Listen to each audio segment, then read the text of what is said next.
ada pembangunan hotel di Mustika, ada terkendala masalah dengan masyarakat dan kita juga sudah menjelaskan dan menjembatani dengan masyarakat terkait hal tersebut karena ada kekhawatiran dari masyarakat bahwa nanti tempat itu akan menjadi tempat tanda kutip hitam itu. Jadi harapan kita itu nanti setiap kecamatan minimal sudah ada posko-posko dampak karena iya, jadi untuk mendapatkan itu RW tersebut harus mempunyai sistem pengelolaan sampah karena kita berharap dengan adanya bank sampah itu bisa mereduce, bisa mengurangi sampah yang dibuang ke TPA. Ya kita harapkan juga nanti para RW yang menerima dana hibah tersebut bisa menggunakan secara bijak. Nah, kalau terkait masalah flyover yang kemarin Pak Wali bersama dengan Pak Gubernur meninjau lokasi tersebut, memang kemarin sudah ada kesepakatan itu menjadi sangat dinantikan oleh masyarakat sekitarnya karena itu lalu lintas utama juga. Jadi untuk wilayah yang di wilayah timur itu dilalui oleh warga dari Kabupaten Bekasi.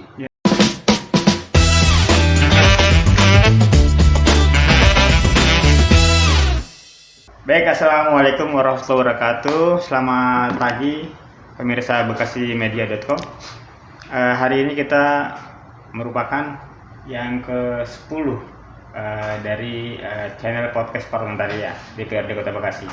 Bersama saya hari ini ada Pak Daryanto, beliau anggota Komisi 1 DPRD Kota Bekasi. Nanti kita akan bincang-bincang terkait dengan perkembangan atau progres dari Komisi 1 apa aja ya, dan juga OPD-OPD terkait progresnya seperti apa. Selamat pagi Pak Daryanto. Pagi Bang Denis, assalamualaikum warahmatullahi wabarakatuh. Assalamualaikum warahmatullahi wabarakatuh. Ya. Pak Dewan, kita bincang-bincang lagi nih ya. Terkait dengan Komisi 1 mungkin Pak Dewan bisa lebih mengelaborasi terkait progres kerja dari OPD. Silakan. Iya. Baik Bung Denis, jadi untuk di Komisi 1 di DPRD Kota Bekasi ini, Komisi 1 itu bermitra dengan kami itu bagian dari pemerintahan. Jadi mitra kita adalah para camat, lurah, terus tata ruang, perizinan, BMPS, TSP, pemadam kebakaran, dan juga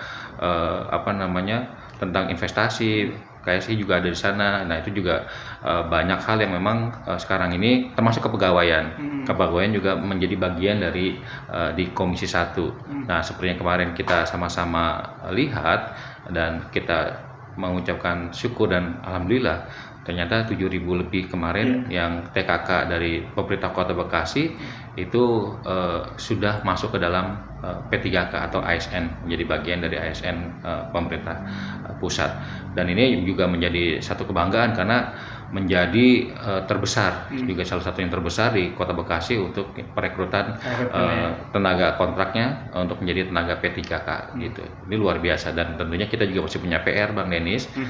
Jadi kemarin memang masih ada beberapa rekan-rekan kita yang belum masuk ke dalam P3K itu. Jadi sekarang statusnya masih R4. Nah, ini mungkin masih menjadi PR bagi kami khususnya di Komisi 1 dan kita sudah panggil kemarin, kita sudah mengundang juga dinas terkait. Ini terkait masalah nasib dari para tenaga R4 itu sendiri. Karena memang R4 itu datanya belum ada di BKN, Badan Kepegawaian Nasional kita di sana. Jadi makanya ini masih menjadi PR kita, dan tapi mudah-mudahan dari pemerintah Kota Bekasi sudah memastikan tidak akan ada pemberhentian untuk tenaga-tenaga tersebut, dan kita masih usahakan agar di tahun mendatang itu bisa terrealisasi menjadi bagian dari ASN selanjutnya gitu. Jadi tidak akan ada pemberhentian ya? Iya, jadi memang secara komitmen dari Pak Wali Kota pun sudah menyampaikan hal demikian, dan kemarin juga pada saat kita rapat dengar pendapat itu juga menyatakan BKD itu bahwa tidak akan mengusahakan tidak ada pemberhentian hubungan kerja seperti itu. Oke. Mungkin terkait yang lainnya Mas selain itu? Ya, terkait yang lain juga dari baik tata ruang ataupun masalah perizinan itu juga kita kemarin ada beberapa konflik ya, beberapa konflik yang sekarang juga sudah alhamdulillah sudah kita bisa jembatani dan terselesaikan. Contohnya misalkan pembangunan ada pembangunan hotel di Mustika itu juga ada terkendala masalah dengan masyarakat dan kita juga sudah menjelaskan dan menjembatani dengan masyarakat terkait hal tersebut karena ada kekhawatiran dari masyarakat bahwa nanti tempat itu akan menjadi tempat tanda kutip hitam itu. Tapi kita jelaskan dan kita juga sudah bertemu juga dengan pengelola dan juga pemilik dari hotel tersebut bahwa mereka siap memastikan bahwa hal itu tidak akan terjadi karena memang hotel yang dibangun ini memang hotel untuk keluarga dan juga kita menilai ini akan meningkatkan investasi di wilayah tersebut dan tentunya juga akan membuka lapangan kerja. Jadi kita juga sudah membuat agreement dengan pemilik hotelnya agar mempekerjakan masyarakat sekitar menjadi prioritas dan juga kita berharap juga masalah lingkungan juga tidak terbengkalaikan karena bagaimanapun jangan sampai dengan berdirinya hotel tersebut itu akan menyebabkan banjir di wilayah tersebut ataupun hal-hal lain yang kita tidak inginkan. Itu juga menjadi salah satu tupoksi kami. Dan yang kedua juga kemarin kita juga baru menyelesaikan juga batas wilayah. Jadi ternyata di Harapan Indah itu juga ada batas wilayah yang bersinggungan dengan DKI gitu. Ya, jadi kemarin sudah ada kesepakatan juga baik dari pemerintah kota dengan pemerintah DKI dan juga pengembang itu sendiri. Jadi sudah ada kesepakatan dan pada intinya kita sudah menyepakati dan hal tersebut juga sudah terselesaikan.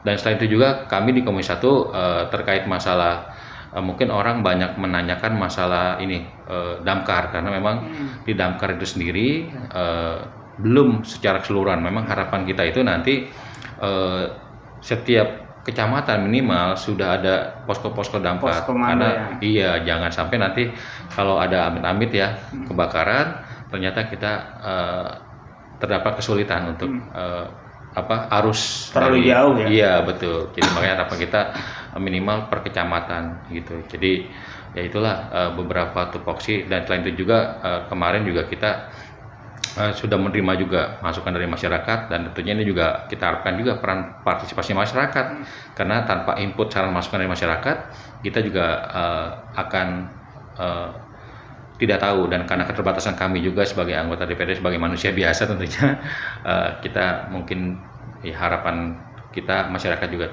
ikut peran aktif di situ.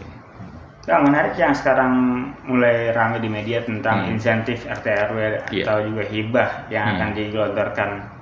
Ini seperti apa, Bang? Ya, jadi terkait hibah pun ini sudah menjadi rancangan di dalam RPJMD karena ini menjadi janji dari wali kota terpilih dan memang sudah kita masukkan ke dalam APBD perubahan. Mudah-mudahan dalam waktu dekat di APBD perubahan tersebut masyarakat Kota Bekasi khususnya para RW sudah bisa menerima dan tersebut. Namun tentunya seperti yang disampaikan oleh Pak Wali Kota pada saat konferensi pers beliau, nah itu juga beliau menyampaikan ada beberapa persyaratan.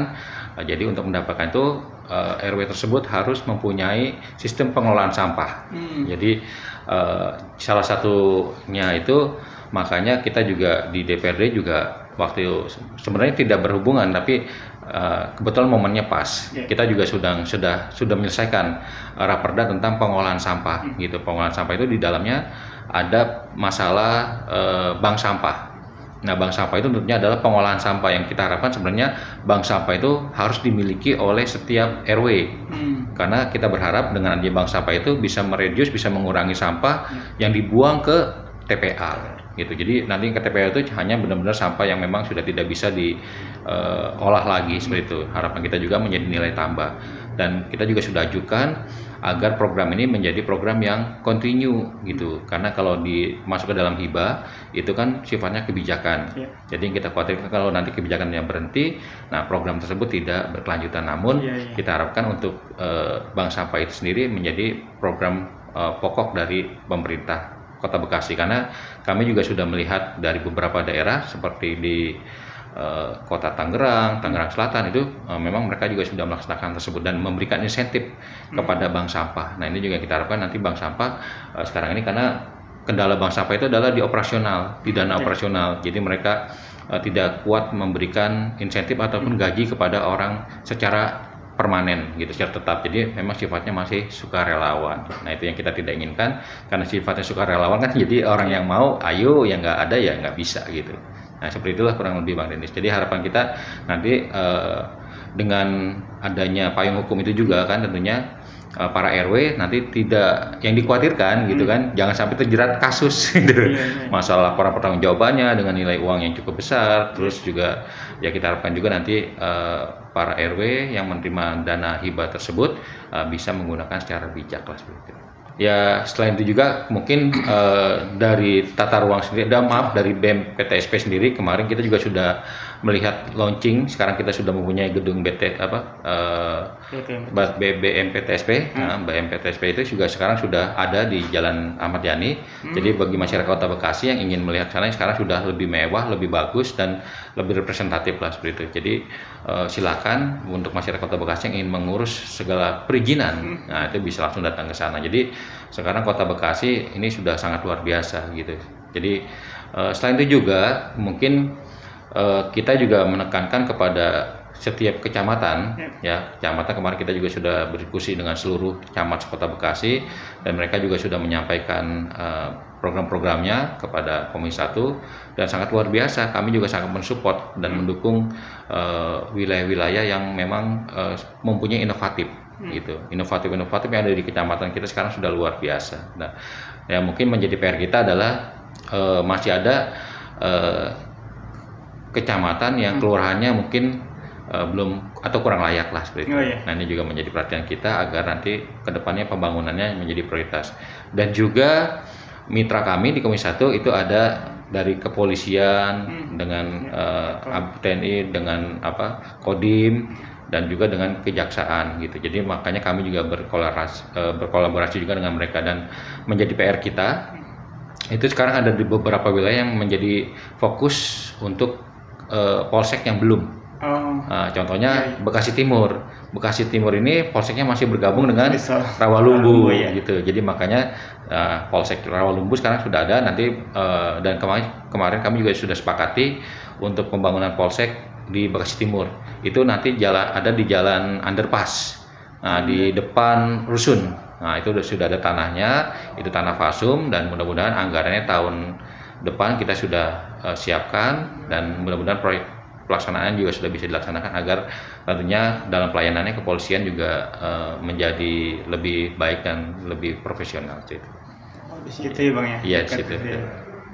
Nah, kalau terkait masalah flyover yang kemarin Pak Wali bersama dengan Pak Gubernur meninjau lokasi tersebut, memang kemarin sudah ada kesepakatan, memang belum secara MOU tertulis, namun kita bisa memastikanlah mudah-mudahan menjadi tugas masing-masing bahwa provinsi menyiapkan anggaran untuk pembangunannya, sedangkan menjadi tugas dari pemerintah daerah adalah melakukan pembebasan lahannya. Lahannya. Jadi memang itu pun anggarannya untuk di APBD perubahan ini sudah kita siapkan juga. Nanti dari APBD perubahan kan hari ini kita akan paripurnakan dan mudah-mudahan itu disetujui dan disepakati semua untuk percepatan pembebasan lahannya dan tentunya itu menjadi sangat dinantikan oleh masyarakat sekitarnya karena itu lalu lintas karena itu lalu lintas utama juga. Jadi untuk wilayah yang di wilayah timur itu kan termasuk wilayah yang dilalui oleh warga dari Kabupaten Bekasi. Jadi kan itu banyak sekali wilayah yang sana juga cukup ramai, makanya tempat itu sangat dibutuhkan untuk Bekasi itu. Gitu Bang Dimas. Itu Bang ada yang kalau arah ke dalamnya itu ya, berarti kan ada banyak perumahan. Iya. Itu akan jadi 2 jalur atau seperti apa tuh? Iya, makanya untuk teknisnya sendiri saya juga belum mengetahui karena memang itu baru kesepakatan secara kepala daerah. Namun untuk teknisnya mungkin yang dari dinas terkait mungkin sudah menyiapkan, tapi kami belum. Kalau desain lama kami sudah tahu yang dengan waktu itu kan anggaran dari PU, tapi ternyata sekarang dari pemerintah provinsi. Ya mudah-mudahan ini juga akan menjadi solusi lah kemacetan, karena kalau kereta api lewat di sana itu sekarang cukup lama, kita bisa menunggu sampai setengah jam di sana seperti itu. Praktis akan ditutup ya untuk lintasan kereta itu? Bisa ditutup, bisa juga tidak, karena kan ada beberapa yang mungkin ya karena masyarakat sekitar itu kan masih, kalau misalkan itu dilakukan flyover kan masyarakat di bawah juga masih tetap melakukan aktivitas ataupun kegiatan-kegiatan yang di bawah flyovernya seperti itu. Oke. Kita mau tahu juga nih kesibukan karyawan selama ini ya. Iya. 3 periode Bang ya? Iya, alhamdulillah ini periode ketiga. Periode ketiga ya. Dan udah banyak pindah-pindah komisi nih. Ya, alhamdulillah waktu periode pertama saya di 2014-2019 ya, itu saya ditempatkan di Komisi 1. Nah, itu untuk tahun pertama dan periode di keduanya karena kita kan 2 tahun setengah kan ada ini bukan PAW. Kita ditugaskan saya di Komisi 4 ya, di rolling. Nah, terus di periode kedua saya ditugaskan di Komisi 2. Gitu, 2 pernah. Dan sekarang saya kembali ditugaskan di Komisi 1. Dan dulu juga pernah saya pertama di Badan Kehormatan di BK. Nah, terus selanjutnya saya di BAMUS, Badan Musyawarah juga pernah.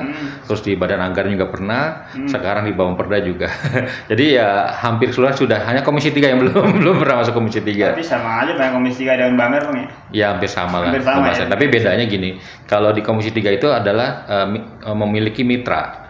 Jadi di komisi itu adalah fungsinya pengawasan kepada mitra ataupun pengawasan kepada pemerintah. Jadi Komisi 3 itu terkait masalah pendapatan dan belanja. Jadi Komisi 3 itu akan mengontrol tentang pendapatan gitu. Jadi jangan sampai PAD kita itu nanti tidak tercapai. Makanya peran Komisi 3 juga sangat penting sekali gitu. Karena di bawah Komisi 3 itu mitranya ada BUMD juga di sana, terus Badan Pendapatan Daerah, Badan Perencanaan, dan itu tentunya juga menjadi ujung tombak bagi keberlangsungan pemerintahan Kota Bekasi. Termasuk PAD Bang ya? Iya, betul sekali. Luar biasa. Terus kalau di Banggar sendiri beda loh? Nah, kalau Banggar adalah rangkuman dari yang sudah ada, dan biasanya kami ini di komisi-komisi itu ditugaskan oleh pimpinan DPRD itu melakukan pembahasan kebutuhan di masing-masing SKPD. Jadi contoh kami di Komisi 1 itu kemarin kita sudah melakukan pembahasan kepada seluruh mitra kami itu untuk melakukan pembahasan kebutuhan anggaran di 2026 gitu. Nah, misalkan dari contoh damkar kebutuhannya apa aja, alat pemadam sekian. Nah, terus ini apa lagi sekian ya, itu nanti kita rangkum dan itu nanti dari masing-masing SKPD itu mengajukan anggarannya kepada TAPD. Nah, TAPD-nya diketuai Tim Anggaran Pendapatan dan Daerah itu nanti dikepalai oleh Pak Sekda itu. Jadi nanti TAPD itulah yang membahas dengan Banggar. Jadi Banggar itu tidak membahas dengan kepada SKPD, tapi nanti SKPD itu memberikan laporan kepada TAPD dan TAPD mensinkronisasikan dan nanti dilaporkan kepada Banggar gitu. Jadi koneksinya sama TAPD aja, Bang? Iya, pada prinsipnya gitu, tapi secara teknis penjelasan nanti SKPD juga yang menjelaskan, tapi kita teknisnya itu lebih kepada SKPD karena sebagai leading sektor ataupun koordinator dari pemerintah Kota Bekasi. Sampai itu jadi perda atau ini rumusannya setelah dibahas di Banggar dengan TPD apalagi tahapan? Ya, tentunya setelah dibahas nanti baru ada kesepakatan. Nah, itu hasil kesepakatan itu nanti akan diparipurnakan gitu.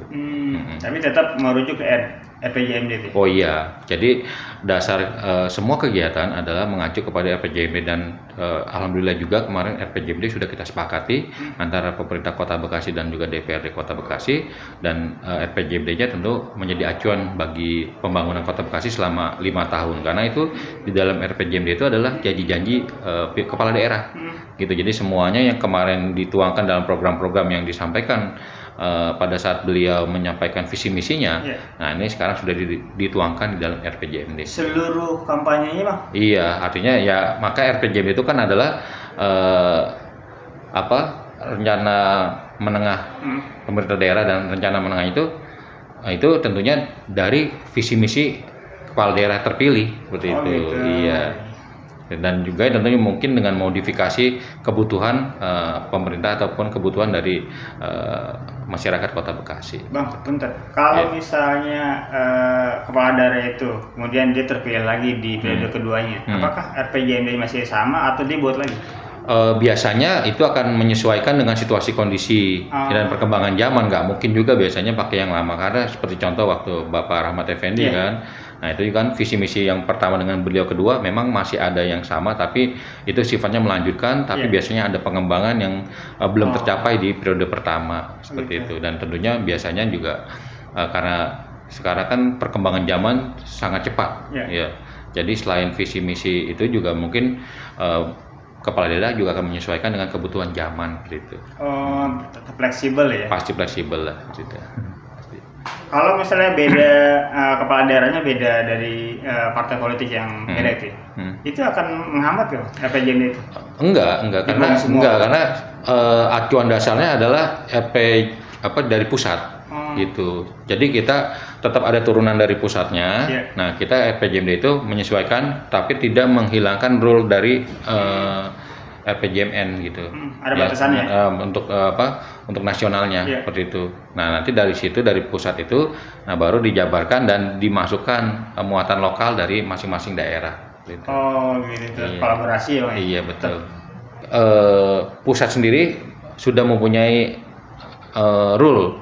Nah sebelum kita juga menetapkan RPJMD kita, itu kan juga dikonsultasikan dan diperiksa oleh provinsi sebagai perwakilan dari kementerian atau Mendagri. Nah dari situlah ini sesuai juga dengan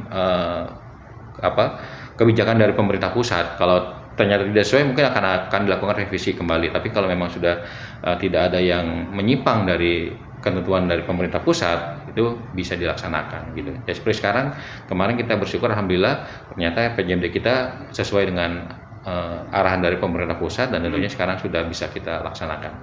Gitu. Soalnya ada juga yang mengatakan ini mah template yang lama aja tinggal pindahin, nggak akan ada perubahan gitu. Iya.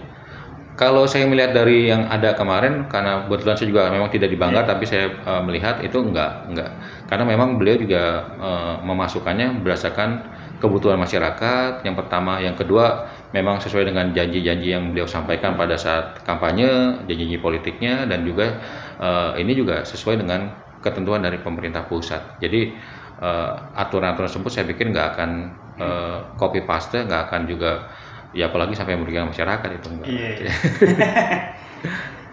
Dan namun juga pemerintah atau legislasi kan punya DIM ya, daftar informasi masalah ya. Betul. Itu menjadi dasar juga ya. Iya, betul.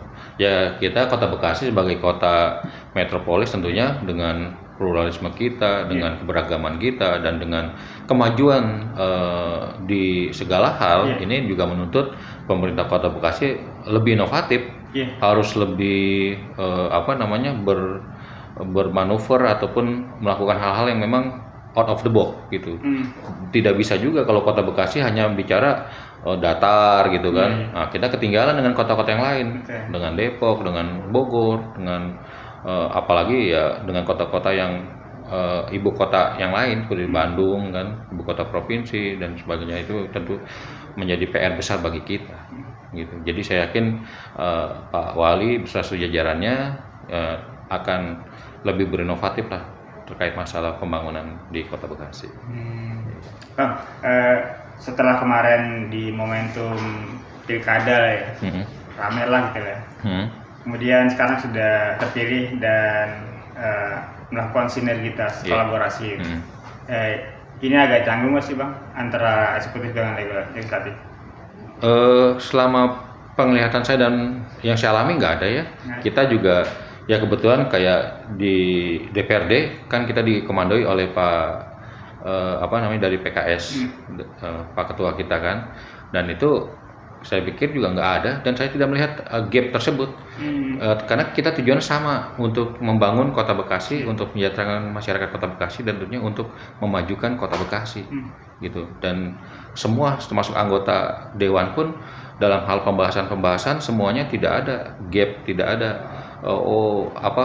baperan seperti itu. Jadi saya melihat semuanya punya tujuan yang sama. Dan kemarin mungkin kalau Bung Dennis lihat bagaimana pemerintah Kota Bekasi dengan DPRD bisa menghandle masalah keamanan, juga berkomunikasi dengan para pendemo, bagaimana kita bisa membuat komitmen untuk clean government, good government, seperti itu. Jadi saya pikir semuanya nggak ada dan tidak perlu dikhawatirkan hal itu. Kita pikir politik di Kota Bekasi juga sudah para politisinya sudah dewasa. Dewasa ya. Sudah dewasa. Jadi nggak ada kekhawatiran gitulah. Bukan kepentingan pribadi lagi Bukan, atau kelompok ya, tapi nggak ada seperti buat itu. Kota Bekasi Iya. ya. Dan saya lihat juga Pak Ketua DPRD Pak Sardi Effendi ini juga beliau juga politisi senior ya, jadi sudah sangat paham dan sudah memahami hal tersebut lah seperti itu. Bang, mungkin bisa diberikan closing statement-nya hari ini. Iya, jadi pada kesempatan ini tentunya saya juga mengajak dan meminta kepada seluruh masyarakat Kota Bekasi pada khususnya dan masyarakat pada umumnya, ayo kita jaga Kota Bekasi yang kita cintai menjadi kota yang keren, menjadi kota yang luar biasa dan menjadi kota yang kita cintai. Karena Kota Bekasi tentunya kita tidak hanya berharap menjadi kota yang seperti sekarang ini. Kota Bekasi nantinya bisa menjadi kota yang jauh lebih besar, menjadi metropolis yang bisa mensejahterakan masyarakatnya, yang bisa membangun warganya yang religi dan juga yang pluralisme dan kebersamaan. Jadi dan juga saya ucapkan terima kasih kepada seluruh masyarakat Kota Bekasi yang sudah membayar pajak, yang sudah berkontribusi dan juga memberikan segala halnya untuk Kota Bekasi yang kita cintai. Itu saja mungkin Bang Denis. Oke. Demikian podcast kita hari ini dengan Pak Dewan Daryanto. Beliau adalah dari Partai Golkar Kota Bekasi, dan semoga podcast ini juga bisa memberikan edukasi, sosialisasi dan berbagai macam informasi ya buat masyarakat. Saya Denis dari Bekasi Media mengucapkan terima kasih kepada pemirsa. Assalamualaikum. Waalaikumsalam warahmatullahi wabarakatuh.